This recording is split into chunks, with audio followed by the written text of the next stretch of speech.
Baik, kepada seluruh rekan-rekan media, mohon maaf karena lain dan sesuatu hal kami persilahkan kepada seluruh rekan-rekan media untuk berkenan meninggalkan ruangan Cendrawasih Room. Sekali lagi kepada seluruh rekan-rekan media yang berada di sisi belakang, di area titik kumpul, kami persilahkan untuk berkenan menyesuaikan meninggalkan Cendrawasih Room. Terima kasih.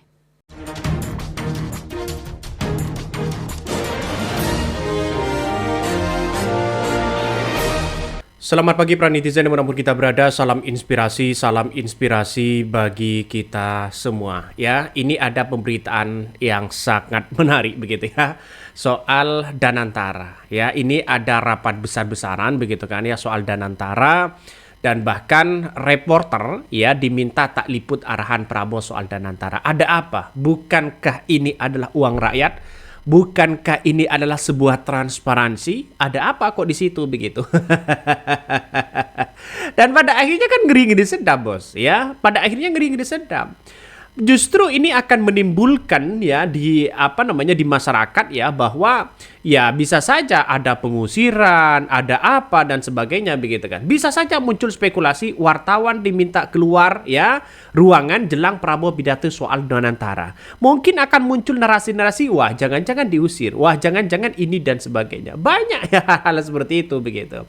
Tapi kita lihat saja begitu kan ya bahwa kabarnya kekayaan Danantara ini sudah tembus 16 triliun ya, 1 triliun US dollar ya. Tapi dengan adanya situasi dan kondisi hari ini, sosok Presiden Prabowo begitu kan ya justru memberikan arahan kepada anggota begitu Danantara yang orang-orang yang profesional, tapi jangan sampai Danantara ini nasibnya begitu kan ya, nasibnya dikorupsi, nasibnya begitu. Karena begitu banyak yang kemudian sudah dibangun oleh pemerintah sejak dulu begitu ya. Mulai dari Tespen, mulai dari Jiwasraya dan sebagainya begitu kan. Tapi pada ujung-ujungnya banyak yang dikorupsi begitu. Jangan sampai Danantara ini nasibnya sama dengan itu. Tapi langkah yang kemudian kita lihat bahwa ya apa yang kemudian dibangun oleh Prabowo ini sebenarnya kalau dikelola dengan baik ya, dikelola dengan bagus, saya kira ini akan maksimal begitu. Sayangnya audit ini harus ada persetujuan DPR.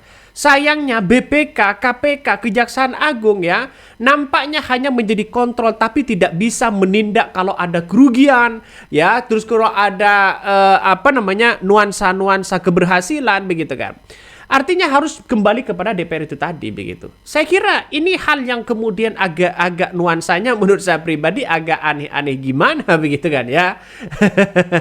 Karena kenapa? Karena Danantara ini kalau dikelola sebaik mungkin dia akan bisa. Begitu pula sebaliknya begitu. Begitu pula sebaliknya. Bisa saja kalau ini gagal loh ini gimana begitu kan ya. Ya, jadi tadi saya menyampaikan bahwa Danantara ini adalah kekayaan bangsa Indonesia. Harus dikelola dengan sebaik-baiknya, dijaga, dirawat dengan sistem yang transparan dan sangat ketat. Karena ini adalah kekayaan yang luar biasa dan bisa mendorong kebangkitan kita. Kita kelola dengan baik, kita hitung aset-aset kita, ternyata kita kaya. Mungkin sebentar lagi kekayaan Danantara akan tembus 1 triliun US dollar. Dan kalau dikelola dengan baik, ini bisa menghasilkan dana yang besar untuk bangsa kita. Itu pendekatan saya seperti itu. Saya minta atas nama bangsa dan rakyat, saya minta semua direksi berbuat yang terbaik. Tinggalkan praktek-praktek zaman dulu mungkin yang kurang efisien, atau ada praktek-praktek yang nggak benar, harus ditinggalkan. Dan saya serahkan kepada manajemen untuk mengevaluasi semua direksi. Dievaluasi kinerjanya. Dan wataknya, akhlaknya, dan prestasinya. Kalau dia tidak berprestasi, kalau dia malas-malesan, kalau dia lakukan praktek-praktek yang nggak benar, menyalahgunakan wewenang, menyalahgunakan fasilitas, saya minta diganti. Yang baik dari bawah, dari dalam, kalau bisa dipromosikan, kalau tidak cari ahli yang baik. Tapi tidak boleh yang tidak profesional. Ya, saya bilang jangan memilih atas dasar suku, agama, ras, latar belakang, atau atas dasar partai politik. Tidak, ini harus anak-anak Indonesia yang bekerja sebesar-besarnya untuk rakyat Indonesia. Saya kira itu pesan saya tadi ya. Ya. Ya tertutup karena saya banyak negor juga direksi-direksi gitu. Nggak enak kan ditegur di depan kalian. Oke? Terima kasih. Terus lantas bagaimana modal sebanyak itu duitnya? Ya, makanya hasil dari efisiensi itu yang rame-rame kemarin begitu kan ya, sudah membuat Danantara ini sudah bergerak sedikit demi sedikit. Hasil efisiensi itu begitu kan ya. Bahkan ya kabarnya konsep Danantara ini begitu kan ya, kalau dikelola dengan baik manajemennya, maka ini akan bagus begitu kan. Akan bagus ya. Maka seperti seperti Temsek Singapura begitu yang dikelola dengan manajemen yang baik begitu, tapi jangan sampai begitu kan ya, seperti IMDb Dikmalai ya. Ini akan dikorupsi begitu kan. Tiba-tiba ya menjadi bangkrut di situ begitu. Makanya tidak heran kalau Danantara ini dibangun dengan sedemikian rupa begitu. Saya kira ini bagus, langkahnya bagus. Tapi jangan sampai ini negara Konoha loh. Dikit-dikit korupsi.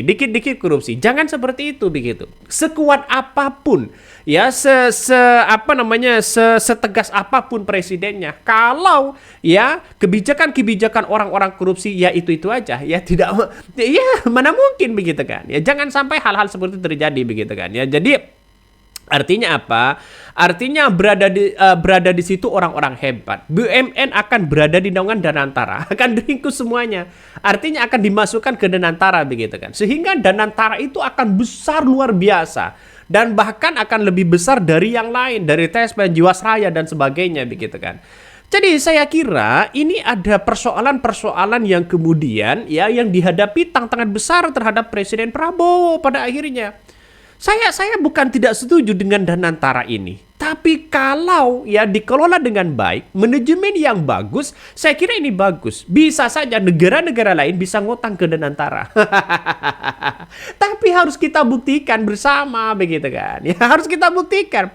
Jangan sampai hanya dibangun tapi banyak yang dikorupsi begitu. Karena negara kita apa yang tidak bisa dikorupsi?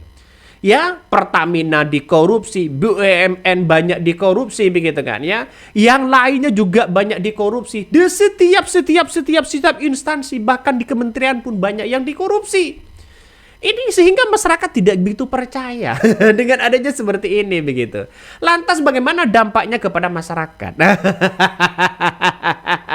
Itu yang penting begitu kan. Itu yang paling penting di situ begitu. Jadi kalau ada orang yang kemudian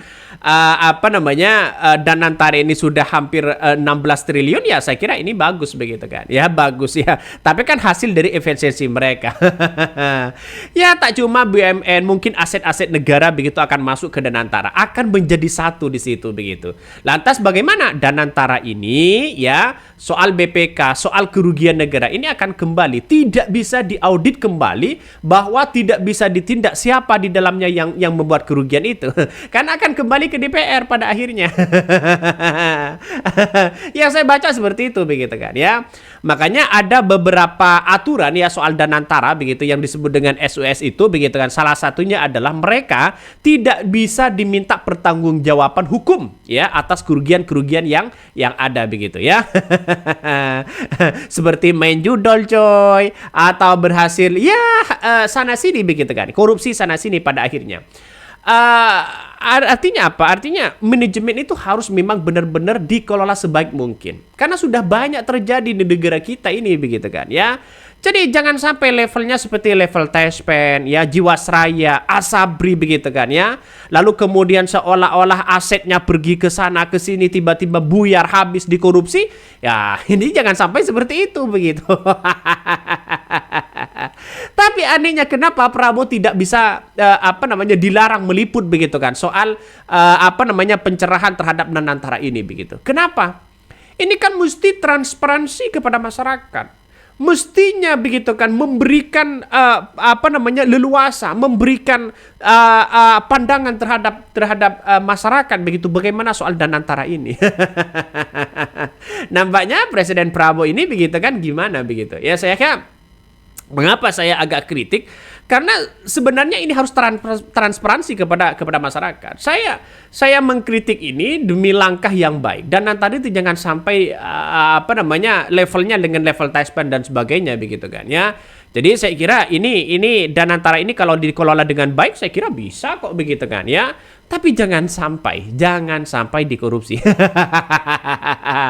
Ini orang-orang hebat semua begitu yang berada di situ begitu. Ya, orang-orang hebat semua. Tapi apakah orang-orang hebat ini akan mampu begitu kan ya membuat itu begitu. Nampaknya melihat dari Erick Thohir agak pesimis.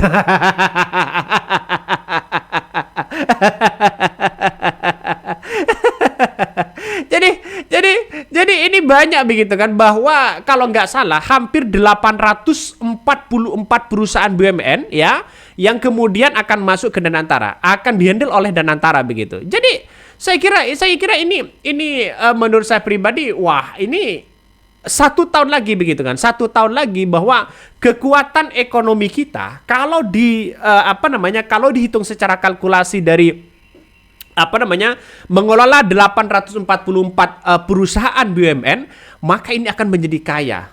Kayanya luar biasa begitu kan. Tapi dampaknya kepada masyarakat apa? Kita tunggu saja. Kita tunggu saja di situ begitu. Jadi saya pribadi begitu bahwa apa yang kemudian kita lihat bahwa negara kita itu harus maju begitu. Harus punya terobosan baru.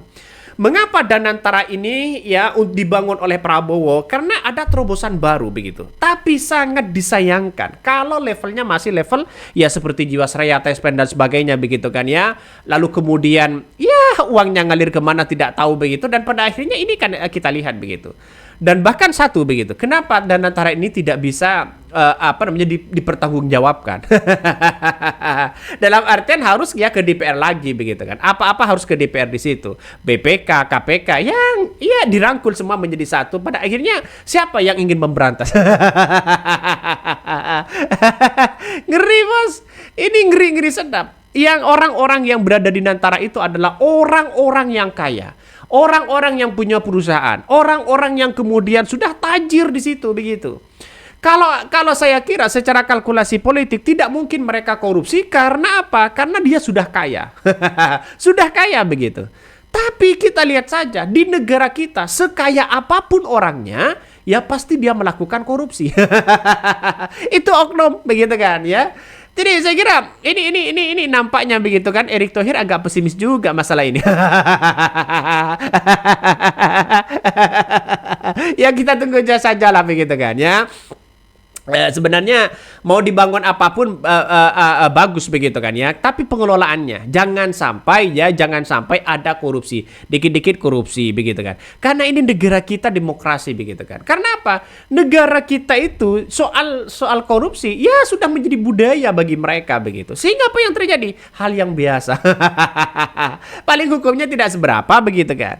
Jadi saya kira bahwa Prabowo begitu kan benar-benar transparansi kepada masyarakat apa yang harus kita sampaikan kepada publik itu begitu kan. Ya jangan sampai ya hanya itu aja begitu. Saya kira ini bagus dan antara ini punya terobosan baru begitu. Kalau dikelola dengan baik. Tapi kalau tidak dikelola dengan baik ini gimana? Wartawan saja begitu kan ya tidak boleh meliput. Ini gimana begitu? Oke, mungkin itu yang kami sampaikan ya. Tonton terus channel Hodari Podcast Rakyat ini. Jangan lupa di subscribe.